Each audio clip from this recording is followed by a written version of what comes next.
Hello traders, Cousin Vinny coming to you from theclosingprint.com. In this video for the week of the 7th of December, we will cover the indices. We'll be looking at Tick and Tick-Q, as well as NYSE and NASI, breadth, no MADs or MDDs. We have the New York Stock Exchange high-low, touching 50 last week on Thursday, and then currently is moving sideways to lower. CPC, we're drifting, no signal. Currencies, we saw the US dollar drop lower last week pretty substantially with the euro higher on Draghi news. Yen was flat, which was unusual. Bonds, we see TLT daily still hanging around the 120 level plus or minus, right where we saw prices in the year 2012. We have junk lower, risk is off. A lot of that due to a number of shale companies that have issues with debt. We have commodities. Crude oil is in a descending pattern, looks somewhat bearish still. Copper and gold were higher on the US dollar drop. Sectors, we'll be taking a look at those, as most of them were near the green zone on stochastic. Nearly all of them had a green candle on Friday, with the exception of XLE, I believe. XLU actually had an up day, but for the week was off somewhat. And we'll also be looking at the IBD50 setups through the lens of the 10 Easto MACD setup. Here is a chart of the spiders. We can see that we're just about ready to either be rejected or move above this volume by price level. We came down and touched the SAR backstop.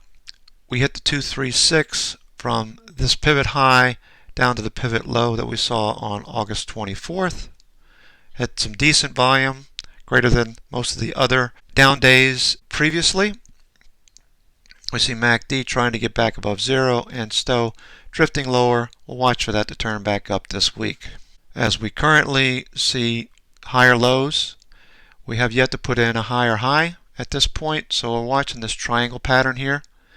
And a break above that level could see a test of all-time highs again, which is what I'm expecting around the 212 area, considering this is the 5th time we hit these highs and been rejected. The NASDAQ continues to look good. We're just a bit off of the highs that we saw back in early November, late October at 47.37.12. So we'll be watching that level, as well as 47.39 that we put in on Wednesday. XLK looks really good. Technology is doing well, and we'll be looking for continuation with Amazon, Google, and the likes of Apple and Microsoft, among others. Note where STO is, and we see that NDX A50R is down here at 63. So it could push back up. It can also turn back down. So early in the week, we'll be watching up-down volume on both the NASDAQ and the NYA for clues as to which direction we might head early in the week.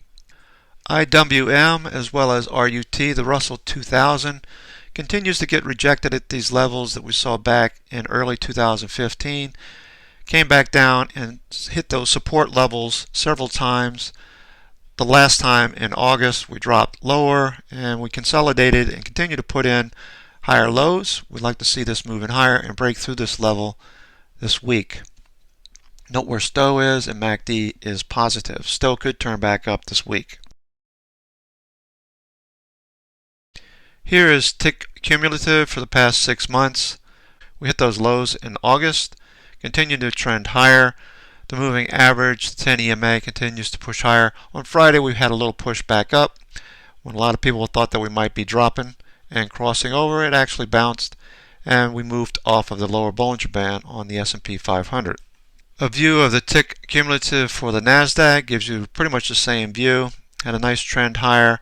10 EMA continues to push, and the cumulative is sideways on the NASDAQ. As we pointed out previously, note the strength in the NASDAQ compared to the S&P 500. We're pushing high. We're very close to those highs that we put in last week on Wednesday. And we continue to put in higher lows. Here's the McClellan oscillator for the NASDAQ, NAMO.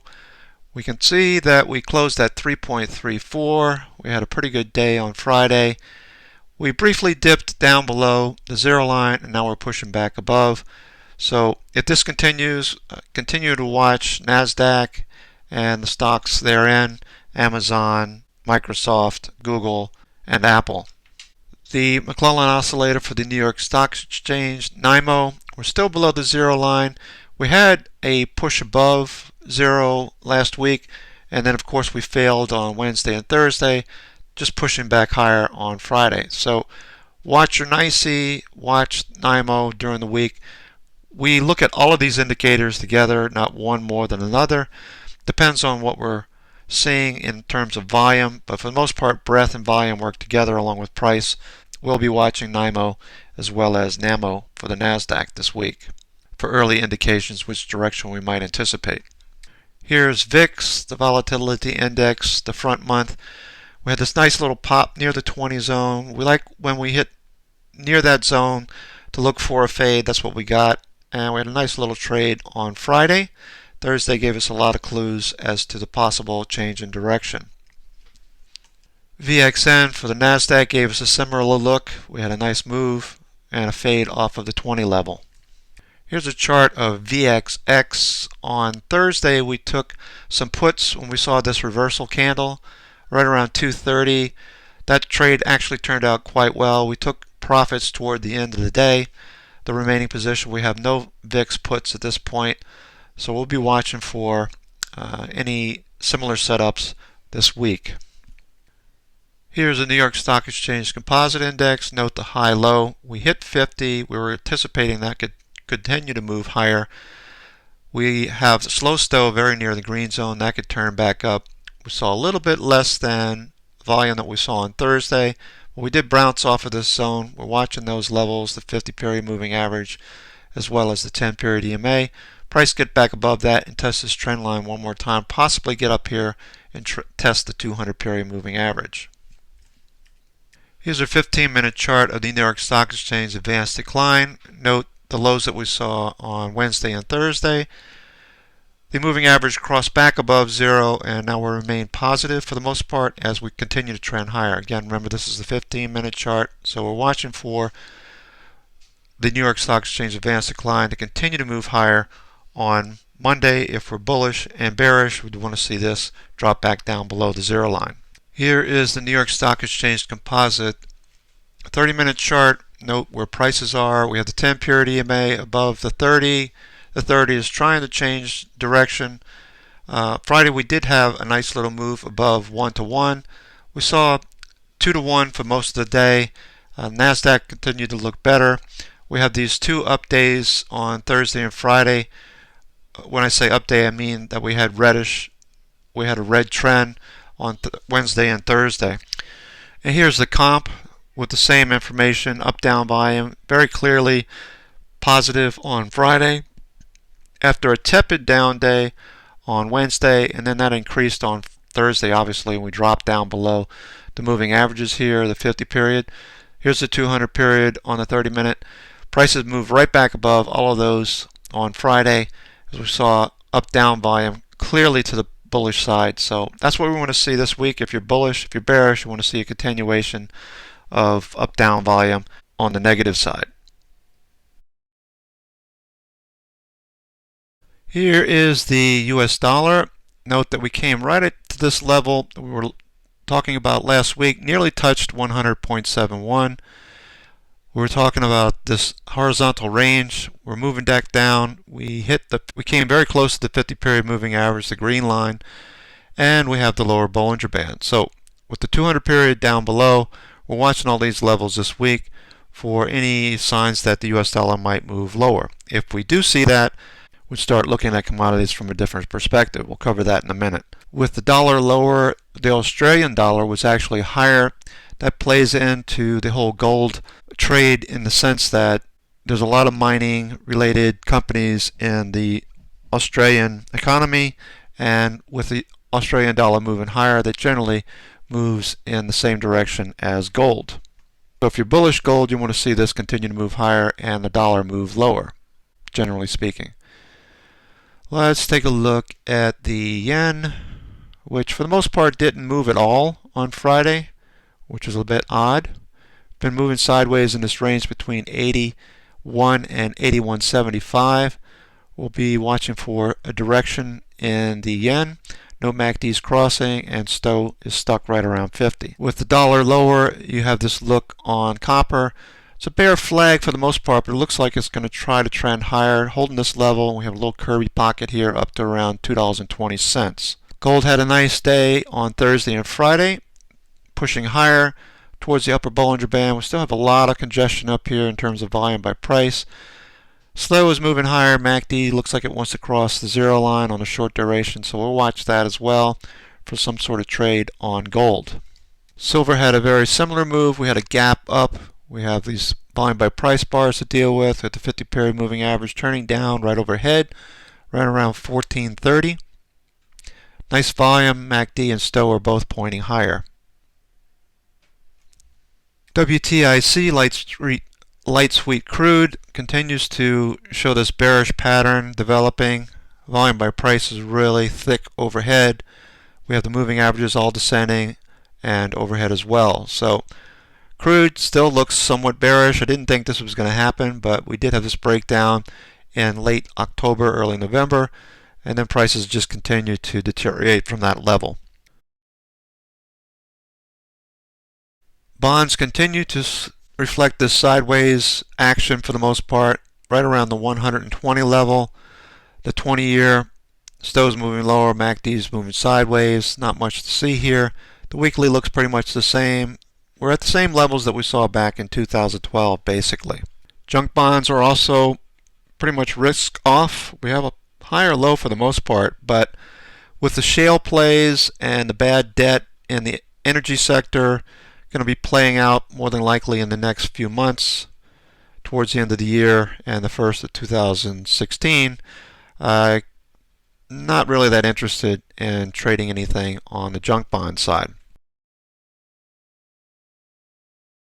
Okay, so let's take a look at the IBD50. We've ranked these by percent change. You can see we had quite a Friday response when markets continue to push higher. So just keep an eye on these stocks. Now let's group these by sector, maybe by industry group. That looks good. See where most of the green is. And also we could take a look at the IBD50 industry group rankings. The number 1 through number 10, we can see computer software gaming is starting to come up the list. That makes sense when you think about software gaming towards Christmas, as well as some of the other stocks out there that benefit from same. Beverages, non-alcoholic, so we'll be watching Monster and Coke and a few others. Internet content, retail, internet. Banks Southeast, they continue to stay. They did drop a little bit. They were at number 3 last week. We're at number 4. Utility, gas distribution, banks, Midwest. So banks continue to show up. That'll be something to keep an eye on with regard to the IBD50. Let's take a look at financial. There's not a whole lot on here. Financial, administration, consumer finance, financial banks. Here we go. Signature Bank did quite well, was up $3.61. Let's take a look at that one. Nice little bounce off the moving average there. The 30 period. MACD still positive. We got a 10E STO MACD set up. We'd like to see MACD get back above its signal line and price remain above the 10 EMA. If it makes it back above this level to the upper Bollinger Band, look for a decrease in the overhead supply and prices should continue to move higher on SBNY. Western Alliance Bancorp, this one's been on the list on and off, looking pretty good. Similar look here. We're a fairly inexpensive stock, $38. MACD could look a little bit better. Slow STO looks like it's turning. Look for increase in volume and price to get back above the 10 EMA. This might work as well. BBCN, Narrowbank, this is new on the list. Holding at the 20, closed right near the 10 EMA. MACD could look a little better. Get back above the signal line and STO turn. Maybe we'll see something this week. Note the volume. Over 2 weeks ago, we had a nice little push there. That was probably earnings. Faded. But it's holding this level, pull back the breakout, maybe this bounces this week. Fairly inexpensive, $18.25. Sterling Bancorp, this was on last week as well, holding right at the 10-period EMA. Nice little consolidation pattern. We'll watch to see if this pulls back any further this week. MACD's pointing lower. Watch histogram. Stowe's at 20. That could turn back up early in the week if we see bullish action in the IBD50 as well as the indices continue. Keep an eye on the big caps and the generals on the NASDAQ and the S&P 500.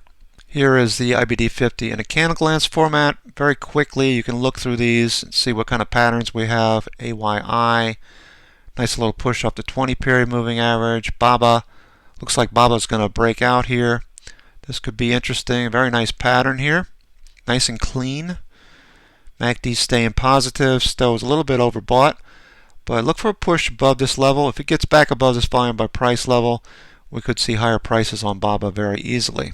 Looking really good here, right around the 84 level. Google looking good. AMCX. Remember, we were looking at that one last week. Nice cup pattern on AMC Networks. People go to the movies a lot during the holidays. Expect these earnings to be good. MACD's positive above its signal line. Stowe looks like it's turning. Look for increase in volume. Nice little hammer. Hanging man on Friday. Push back above these levels, we could see a test at 87.18 in the near future. Note how volume by price tapers off as well. A lot of nice looking patterns here. Avago, nice gap up. That was a trade that we were looking at on Monday. Gap and go. Look for that to hold on Monday, Tuesday. Get above this level. If it consolidates along this level, holds these levels, the lows, this is probably going to continue to move higher. That's the gap and go out of my book. If you're not familiar with it, you can check out the blog, which we'll cover in a few minutes towards the end of this video. Note the volume. MACD's cruising higher and Stowe is staying embedded. There's no overhead supply up here, so if prices do continue to grind sideways, we'll be looking at Avago this week as well. So many nice looking names on this list. Hawk looks like it's going to try to break out here at 48. MACD's above its signal line, turning higher. You got a nice 10E Stowe MACD set up on this stock. This one should run. If we break above the 48.40 and you see an increase in volume here, that could be a nice sign. Keep an eye on it on a shorter time frame, perhaps like a 15-minute chart, and that way you can get a better setup. Going into the morning, we'll be looking for like a 30-minute opening range like we saw here. Here's the close on Thursday. You have a push higher, the first two candles, 15-minute. Draw a line across these highs and these lows. If it breaks above these highs on Monday, similarly, this could lead to a nice breakout on HAWK. Alright, I could cover all of these, but I'm going to call it an early night. I have things to do. I want to spend some time with the kids. Just look at these stocks. A lot of nice setups on the IBD50. We'll look at the last group in the candle glance format. Nice breakout on NTES, Nike. People buy shoes for Christmas, presents. Nice looking charts. Starbucks. Place was packed. People go there for lunch and to take a break. Holiday shopping. BRSN moving higher. Visa moving higher. Looked like a little breakout there coming. A lot of nice looking stocks. XRS, STL. Okay? So that's going to do it for me for the weekend. We'll probably post some more charts over the next few hours. The IBD50 looked pretty good. As price action moves sideways, it's actually not a bad time to look for setups on the IBD50. Sideways to up generally helps a great deal in your setups. So this is Because of Vinny coming to you from theclosingprint.com. Also check out our blog. We posted the Kindle and iBook versions of the book. This is for new traders and intermediate traders, for those of you who asked for it. This will help you a great deal in your quest for becoming a better trader. I hope this helps. Take care, and we'll talk to you on Monday.